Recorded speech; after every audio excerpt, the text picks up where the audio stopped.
Hello my dear student. तो last क्लासत আমি শেয়াৰ মডুলাছ পঢ়িছিলোঁ আৰু এটা প্ৰব্লেমছ কৰিছিলোঁ। তোমালোকে ক্লাছটো গৈ মোৰ চেনেলৰ লাষ্ট ভিডিঅ' আপলোড বা প্লেলিষ্টত গৈ চাই ল'বা। Mechanical properties of solid playlist আছে, তাতে গৈ চাই ল'বা, পাই যাবা। তো এতিয়া মই ষ্টাৰ্ট কৰিম বাল্ক মডুলাছ। বাল্ক মডুলাছটো কি হয় চোৱা। The ratio of hydraulic stress to the corresponding hydraulic strain is called bulk modulus, right? Our hydraulic stress to কি আছিল আমাৰ লাষ্ট ক্লাছত মই ডিটেইলছত পঢ়াই দিছিলোঁ। হাইড্ৰলিক ষ্ট্ৰেছ বুলি যদি বুজিব যাওঁ এইটো এটা আমাৰ প্ৰেছাৰৰ নিচিনা প্ৰেছাৰে আছিলে আমাৰ। একচুৱেলি ক'বলৈ গ'লে প্ৰেছাৰৰ যিমান মেগনিটিউড সিমান হাইড্ৰলিক ষ্ট্ৰেছৰ সিমানে মেগনিটিউডটো আমাৰ আছিলে, ঠিক আছে। তো এতিয়া মই তোমালোকক ক'ম বাল্ক মডুলাছটো কি হয়। হাইড্ৰলিক ষ্ট্ৰেছত আমাক যেনিবা ষ্ট্ৰেছ দিলে ষ্ট্ৰেইনত ভলিউমটো আমাৰ চেঞ্জ হৈ যায় ন। হাইড্ৰলিক ষ্ট্ৰেছত যেনেকৈ আমি ষ্ট্ৰেছ যদি দিওঁ প্ৰেছাৰ দিওঁ তো চেঞ্জ ইন ভলিউম আহে, ঠিক আছে। তো ইয়াত চাবা বাল্ক মডুলাছটো কি কৈছোঁ। The ratio' of hydraulic stress to the corresponding hydraulic strain is called bulk modulus. মানে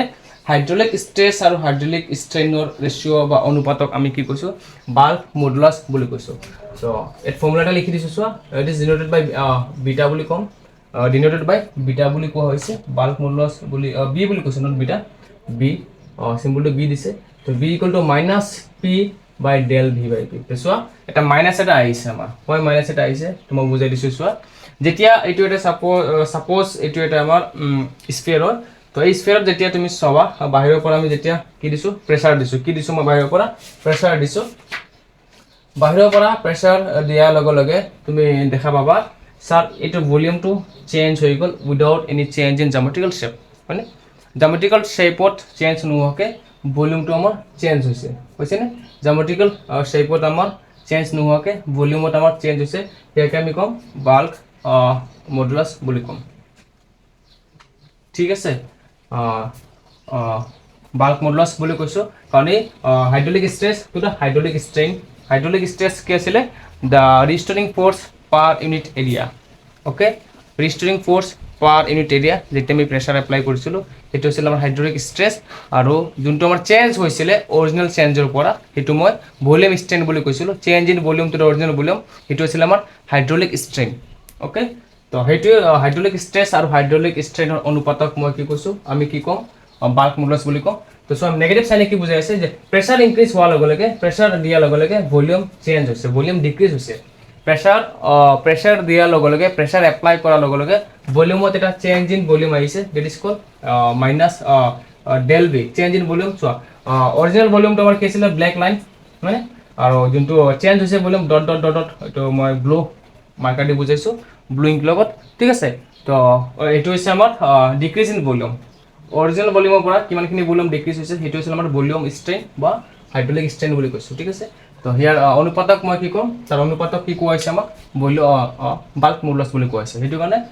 চোৱা minus P by del V by P. Minus কি হৈছে নেগেটিভ চাইন কি বুজাইছে চোৱা, with negative sign indicates that with increase in pressure, প্ৰেছাৰত increase হোৱাৰ লগে লগে a decrease in volume occurs. Pressure increase হ'লে ভলিউম আমাৰ ডিক্ৰিজ হৈ আছে, হয়নে। প্ৰেছাৰ ইনক্ৰিজ হোৱাৰ লগে লগে ভলিউম আমাৰ ডিক্ৰিজ হৈছে, ইয়াৰ কাৰণে আমাৰ নেগেটিভ চাইনে এইটো বুজাই আছে যে in case of bulk modulus if pressure increase volume is decrease, okay. Thus if P is positive del V is negative আৰু ইউনিটটো কি হ'ব আমাৰ এসআই ইউনিটটো কি হ'ব চোৱা প্ৰেছাৰৰ সমান হ'ব, ডেল বি বাই বিৰ ইউনিটটো কেনসেল হৈ যাব। তো ইউনিটটো আমাৰ প্ৰেছাৰৰ সমান হ'ব, প্ৰেছাৰৰ সমান মানে কি SI unit of bulk modulus is same as that of the pressure, that is newton metre to inverse of pascal, ঠিক আছে, বুজি পাইছা। তো আৰু এটা আছে মই এইটো লিখাই আছোঁ নেক্সট পাৰ্টত। তো চোৱা নেক্সট আমাৰ কম্প্ৰেছিবিলিটি মই লৈছোঁ। কম্প্ৰেছিবিলিটি কি হয় এইটো জাষ্ট একো নাই বাল্ক মডুলাছৰ উল্টাটো হয়, ৰেচিপ্ৰকেলটো, ঠিক আছে। বাল্ক মডুলাছ কি আছিলে ছাৰ প্ৰেছাৰ বাঢ়িলে ভলিউমত ডিক্ৰিমেণ্ট আহে, ভলিউমত ডিক্ৰিজ হয়, ভলিউম কমি আহে, হয়নে। বাল্ক মডুলাছত কি আছিলে প্ৰেছাৰ বাঢ়িলে ভলিউম কমি আহে। আৰু কম্প্ৰেছিবিলিটি কি হ'ব তোমাৰ এটা উল্টাটো হ'ব, মানে চেঞ্জ ইন ভলিউম, ভলিউমত কিমান চেঞ্জ হৈছে প্ৰেছাৰ বঢ়াৰ লগে লগে, অ'কে। ভলিউমত কিমান চেঞ্জ হৈছে প্ৰেছাৰ বঢ়াৰ লগে লগে এইটো কাৰণে কোৱা হৈছে it is also' defined as the fractional change in volume, it is also' defined as the fractional change in volume per unit increase in pressure. Per unit increase in pressure, pressure যদি আমাৰ পাৰ ইউনিটকৈ বাঢ়ি আছে তো ভলিউমত তোমাৰ ফ্ৰেকশ্যনেল change কিমান হ'ব, ঠিক আছে। The reciprocal of the bulk modulus is called compressibility. Bulk মডুলাছৰ ৰেচিপ্ৰকেলটোক আমাৰ কম্প্ৰেছিবিলিটি বুলি কোৱা হৈছে। বাল্ক মডুলাছৰ ৰেচিপ্ৰকেলক কম্প্ৰেছিবিলিটি কোৱা হৈছে it is denoted by K বুলি কোৱা হৈছে আৰু it is also defined as the fractional change in volume per unit increase in pressure ভলিউমত কিমান চেঞ্জ হৈছে per unit increase in pressure বঢ়াৰ লগে লগে পাৰ ইউনিট প্ৰেছাৰ বঢ়াৰ লগে লগে ভলিউমত কিমান চেঞ্জ হৈছে suppose 1 atm 2 atm 3 atm pressure বঢ়াৰ লগে লগে ভলিউমত কিমান ইনক্ৰিমেন্ট হৈছে ঠিক আছে তো k ডিগ্নিট কৰো k = 1 by beta তো beta কি পাইছিলো - p divided by del b by b মানে - p b by del b আছিল আমাৰ beta বাল্ক মডুলাছ হয়নে তো k = -1 by b - p by del b তো k = -del b by pb so ইয়াৰ এটো উল্টা হৈছে অপোজিট ঠিক আছে ইয়াত চোৱা এটো ডায়াগ্ৰাম আছিল আগত প্ৰেছাৰ বাঢ়িলে ভলিউম চেঞ্জ হৈছিল এতিয়া ভলিউম চেঞ্জ হলে প্ৰেছাৰ কিমান ইনক্ৰিজ হৈ আছে ভলিউম চেঞ্জ হোৱাৰ লগে লগে প্ৰেছাৰ কিমান ইনক্ৰিমেন্ট হৈ আছে এটো আছিল আমাৰ বাল্ক মডুলাছ ঠিক আছে হ'ব ভলিউম নহয় এটো কম্প্ৰেছিবিলিটি আছিল কম্প্ৰেছ কৰা হৈছে ন কম্প্ৰেছ কৰাৰ লগে লগে চোৱা মানে কি হৈছে কম্প্ৰেছ কৰা মানে কি প্ৰেছাৰ বঢ়াৰ লগে লগে কম্প্ৰেছিবিলিটি ন প্ৰেছাৰ বঢ়াৰ লগে লগে আমাৰ ভলিউমত চেঞ্জ কিমান আহিছে ঠিক আছে প্ৰেছাৰ বঢ়াৰ লগে লগে ভলিউমত চেঞ্জ কিমান আহিছে এটো আছিল আমাৰ কম্প্ৰেছিবিলিটি তো এক আৰু এটা ক'ব পাৰো যে fractional change in volume with per unit increase in pressure মানে পাৰ ইউনিট ইনক্ৰিজ প্ৰেছাৰ যদি বাঢ়ে পাৰ ইউনিটৰ প্ৰেছাৰ যদি বাঢ়ি যায় তে ফ্ৰেকচনেল চেঞ্জ ইন ভলিউম ভলিউমত কিমান চেঞ্জেছ আহিব হেতু হ'ব আমাৰ কম্প্ৰেছিবিলিটি আৰু ইয়াৰ ফৰ্মুলা হৈছে k - del b by pb ইয়াত চোৱা del b টো কি হয় change in volume del b টো কি হয় চেঞ্জ ইন ভলিউম আৰু p টো প্ৰেছাৰ আৰু b is the original volume same to same b আমাৰ কি আছিল -pb by del b তো p হৈছে pressure b volume del b change in volume ঠিক আছে হ'ব ক্লিয়াৰ হৈছে মাইনাসে কি বুজাইছে প্ৰেছাৰ আৰু ভলিউমটো উল্টা ঠিক আছে মাইনাসে কি বুজাইছে প্ৰেছাৰ আৰু ভলিউমৰ আমাৰ মানে দুটা অপোজিট হৈ আছে ওকে মানে প্ৰেছাৰ বাঢ়িলে ভলিউম ডিক্ৰিজ হ'ব আৰু ভলিউম ডিক্ৰিজ হ'লে প্ৰেছাৰটো আমাৰ ইনক্ৰিজ হ'ব বাঢ়িব ঠিক আছে ওকে তো এইটো আছিল মই এটা ইয়াৰ প্ৰবলেম এটা কৰাই দিছো ওকে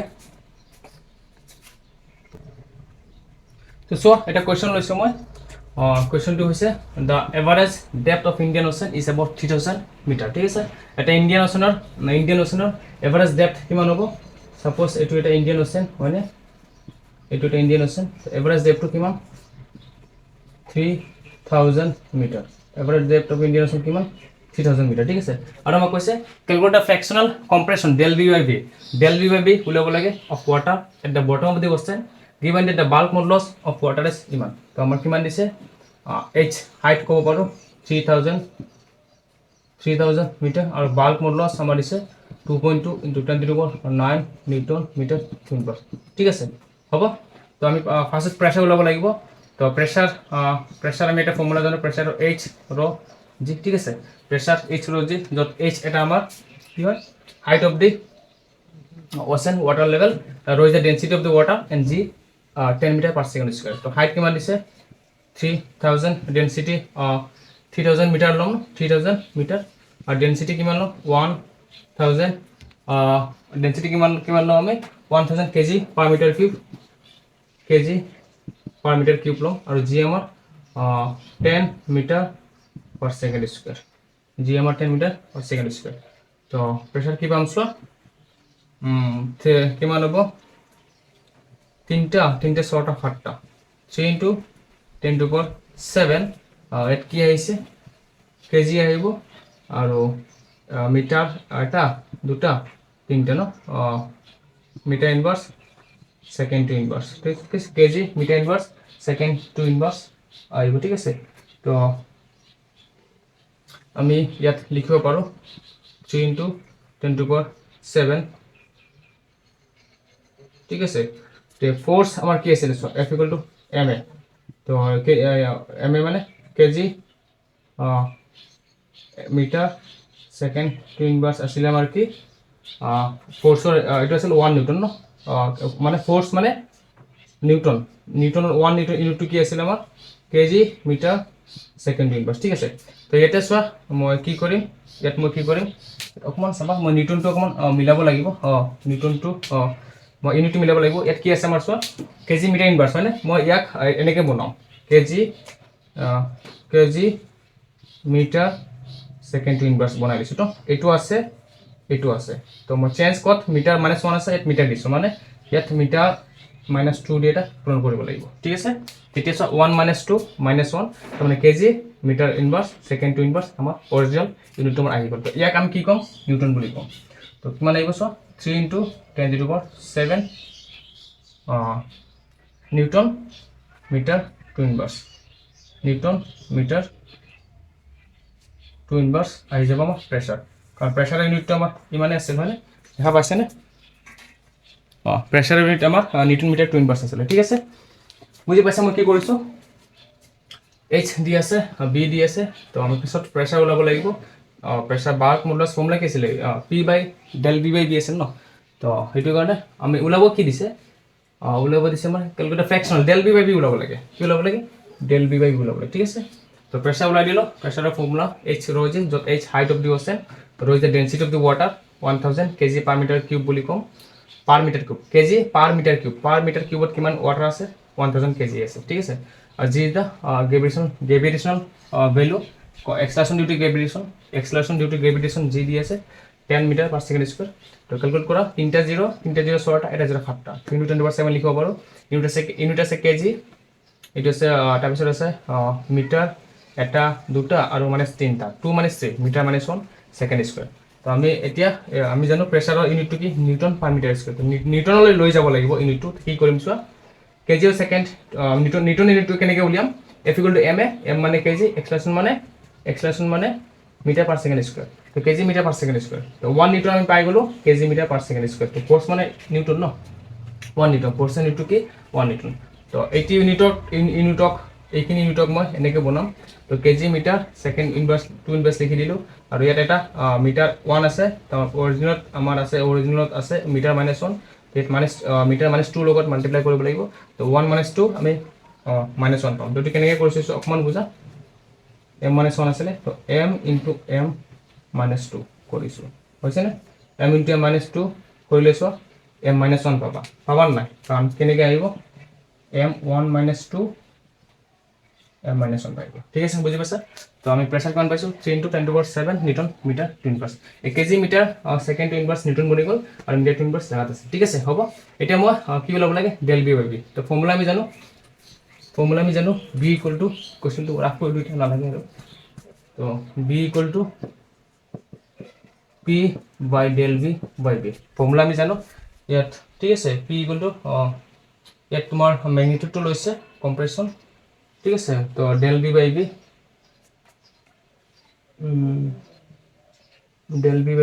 তো P = PV/del V হয় তো আমি del V/B ওলাব লাগে না তো সিম্পল del V/B কৰি দিও del V/B কি হ'ব del V/B P/β P কিমান দিছে 3 × 10⁷ নিউটন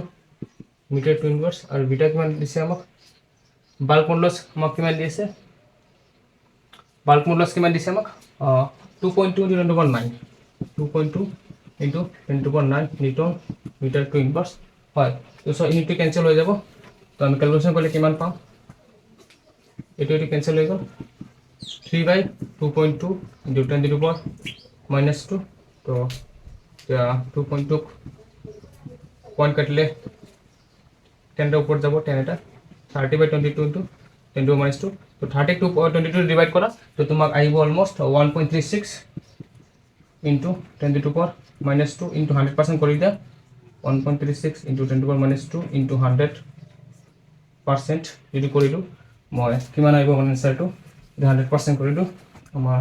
আনসারটো কিমান আইব 1.36% 1.36% এটো কি পালো আমি del V/B 1.36% ঠিক আছে change in volume to da original volume ঠিক আছে তো এটো আছিল আমাৰ বাল্ক মডুলাছৰ ওপৰত এটা কোৱেশ্চন তো আশা কৰো তোমালোকে ক্লাসটো বুজি পাইছা মই কি কৰিছো সো সিম্পল ফৰ্মুলাত লগাই দিছো বিটা b = p/del V/B তো del V/B যদি মই লো p/b আহিব তো p মানে প্ৰেসাৰ উলাই দিলো অলপ আগত আৰু b আমাৰ দি আছে 2.2 × 10⁻9 তো ইউনিটছ দুটা ক্যান্সেল হৈ যাব তো এইটো ক্যালকুলেশন কৰিলোঁ পইণ্ট এটা কাটিলে ওপৰত 10 যাব তো 30/22 ইনটু 10 টু পাৱাৰ মাইনাছ 2 আহিব 30/22 ডিভাইড কৰিলে 1.36 পাবা আৰু ইনটু 10 টু পাৱাৰ মাইনাছ 2 তো 1.36 into 10 to power minus 2 into 100% কৰি দিয়া তো 1.36% পাবা ঠিক আছে এইটো আছিল আমাৰ কি change in volume to the original volume pressure দিয়াৰ কাৰণে ঠিক আছে ইমানখিনি প্ৰেছাৰ দিয়াৰ কাৰণে 3 into 10 to power 7 pressure apply হোৱাৰ পাছত কিমান ভলিউমত চেঞ্জ হৈছে ইমানখিনি পাৰ্চেন্টেজ অফ ভলিউমত চেঞ্জ আহিছে টু দা ৱাটাৰ লেভেল ঠিক আছে তো আজিৰ কাৰণে ইমানে থ্যাংক ইউ সো মাচ তোমালোকে এই ক্লাছটো বুজি পাইছা মোক কমেন্ট কৰি নিশ্চয় জনাবা যদি ডাউট থাকে তেতিয়া মোক জনাবা তেতিয়া মই বুজি পাম যে ষ্টুডেণ্টবোৰে বুজি পাইছে নে পোৱা নাই তো বাকি মই চাই দিম ডাউট যি থাকে নিশ্চয় মোক জনাবা মই চাই দিম আৰু যদি ক্লাছটো বুজি পাইছা তেনেহলে লাইক শেয়াৰ সাবস্ক্ৰাইব কৰি থবা বেল আইকনটো প্ৰেছ কৰি থবা যাতে in future in upcoming days complete কোৰ্সটো তোমাক এতে for Assam board specially for Assam বোৰ্ডৰ কাৰণে দিয়া হ'ব তো thank you so much for today's class